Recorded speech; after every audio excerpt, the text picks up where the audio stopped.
అమ్మ మధుప్రియ, నిన్ను చెల్లి అని కూడా చెప్పుకోవడానికి సిగ్గుపడే ఒక అన్నయ్య చెబుతున్నా.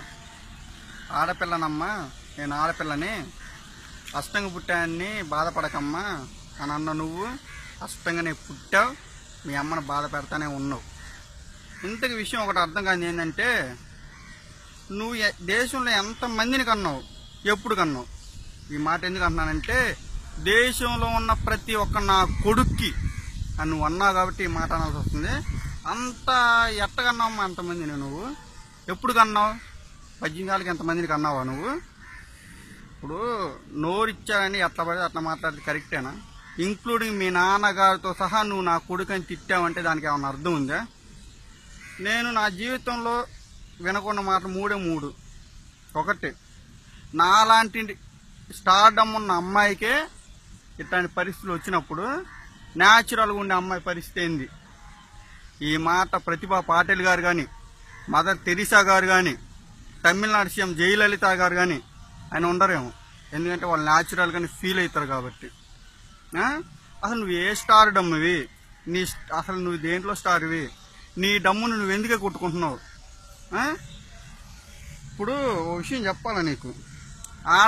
నేను ఆడపిల్లకి ఐకాన్ అని చెప్పుకున్నావు అంటే నేను ఇప్పుడు ఆడపిల్ల ఆదర్శం తీసుకోవాలా? ఆదర్శం తీసుకొని పెళ్లి రోజేమో తండ్రి మీద కేసు, పెళ్లి తర్వాతనేమో మొగుడు మీద కేసు, మళ్ళీ కలిసి ఉంటేనేమో తల్లి మీద కేసు, ఇంతమంది మీద కేసులు పెట్టాలి ఇప్పుడు ఆడపిల్ల నిన్ను ఐకాన్గా తీసుకొని? అదే నా ఆదర్శం అంటే. ఇప్పుడు ఇంకో విషయం ఏంటంటే, సరే నిన్ను తీసి పక్కన పెట్టు, అసలు నువ్వు పెద్ద విషయమే కాదు. ఎందుకంటే నేను ఆడపిల్లని, నేను పెద్ద స్టార్ డమ్ము ఎవరు చెప్పుకోరు. అది నువ్వు దేంట్లో స్టార్ ఒకసారి చెప్తే, ఒక పాట పాడినంత మాత్రాన అది నువ్వు పాడిన పాటకి నువ్వే విలువ ఇచ్చుకోలేదు. ఎందుకంటే నువ్వు పాడిన పాట ప్రతి ఒక్క దాంట్లో నువ్వు రివర్స్ చేస్తున్నావు. అసలు నువ్వు నీ పాడిన పాటకి నువ్వు విలువ ఇచ్చుకోకుండా మేము ఎందుకు విలువ ఇస్తాం? అసలు నువ్వు పాడింది పాటే కాదు, ఆ పాడే అర్హత అసలు నీకు లేదు. నీ మూలం ఇప్పుడు నేను రెండు విషయాలు చెప్పాలనుకున్నా. 2 సంస్థలకు 2 విషయాలు చెబుతా వింటా ఉన్నా. ఒకటి మొదటిది మీడియా, 2 మహిళా సంస్థలు. మొన్న అనుకుంటా బాలకృష్ణ ఒకే ఒక్క అమ్మాయిని పర్టికులర్గా తన హీరోయిన్ని ముద్దు పెట్టాలనిపిస్తా ఉంది అని అంటే ఎమ్మెల్యే అని కూడా చూడకుండా మహిళా సంస్థలు చేసిన రచ్చ కాదు. ఒక అమ్మాయిని ఒక మాట అంటేనే ఎమ్మెల్యే ఊరుకునే మహిళా సంస్థలు మగాళ్ళందరినీ, నా కొడుకులు ఇంక్లూడింగ్ మీ బ్రదర్, మీ తండ్రి గారు, నీ మొగుణ్ణి కూడా నువ్వు అన్న వీళ్ళు మహిళా సంస్థలు ఏం చేస్తున్నారు అంటే ఇప్పుడు మేము పురుష సంస్థలు పెట్టుకోవాలా? నీ మీద ఇప్పుడు రైడ్ చేయాలి మేము? అసలు నీకు అంత ఉందా? అది ఈ విషయం. ఇంకోటి మీడియా, మన తెలుగు రాష్ట్రాలలో ఎవరైతే ఎక్కువ న్యూస్ ఛానల్స్ చూస్తున్నా ఏమన్నా ఉన్నాయంటే అవి న్యూస్ ఛానల్సే. ఎందుకంటే మీరు సమాజాన్ని ముందుకు నడుపుతా ఉన్నారు.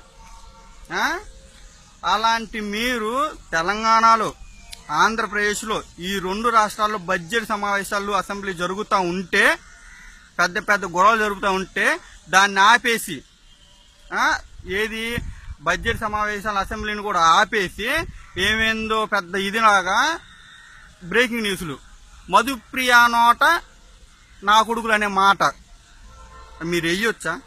మీకు ఎంత వాల్యూ ఉంది? మీరు తలుచుకుంటే ప్రభుత్వాలు కూడా కూలిపోయిన పరిస్థితులు ఉన్నాయి. అలాంటి టైంలో నువ్వు అంత పెద్ద విషయాన్ని బయటపెట్టి సమాజానికి సంబంధించింది మీరు ఏమన్నా అసలు వేయించండి. సరే కరెక్టేనా? ఇప్పుడన్నా కొద్దిగా జ్ఞానం తెచ్చుకో. మగాళ్ళని చూడు, తప్పు లేదు. ఇప్పుడు నీ మొగుడు తప్పు ఎదవ, నీ మొగుడు నువ్వు నా కొడకని తిట్టుకున్నావు, మళ్ళీ నీ మొగుడు దగ్గరికి ఎందుకు పోతా ఉన్నావు? అంటే మీ నాన్న తిట్టినావు నువ్వు? ఇప్పుడు అసలు దాని అర్థం ఏంది? ఇంకో విషయం ఏంటంటే, ఇప్పుడన్నా బుద్ధి తెచ్చుకొని మొగుడితో కాపురం చేయి. మీ నాన్న తీసుకొని జైల్లో పెట్టావు కాబట్టి మళ్ళీ విత్డ్రాల్ చేసుకొని, మీ నాన్న చేసిన తప్పే లేదు, నిన్ను కంటం తప్పితే మీ నాన్న చేసిన తప్పే లేదు. మీ నాన్నని ఇంట్లో వదిలిపెట్టు. అసలు నువ్వు మీ నాన్న వాళ్ళ ఇంటికి వెళ్ళమాకు.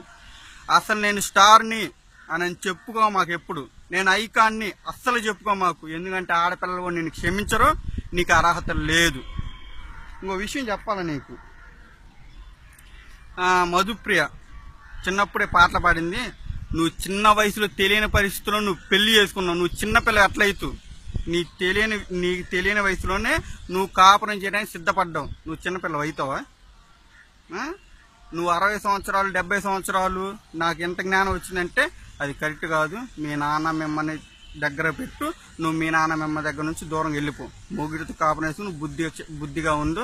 నీకు సినిమాలు ఛాన్స్ కాదు కదా, కనీసం స్టేజ్ ఛాన్స్ కూడా రాదు, ఇచ్చేవాళ్ళు ఎవరు లేరు.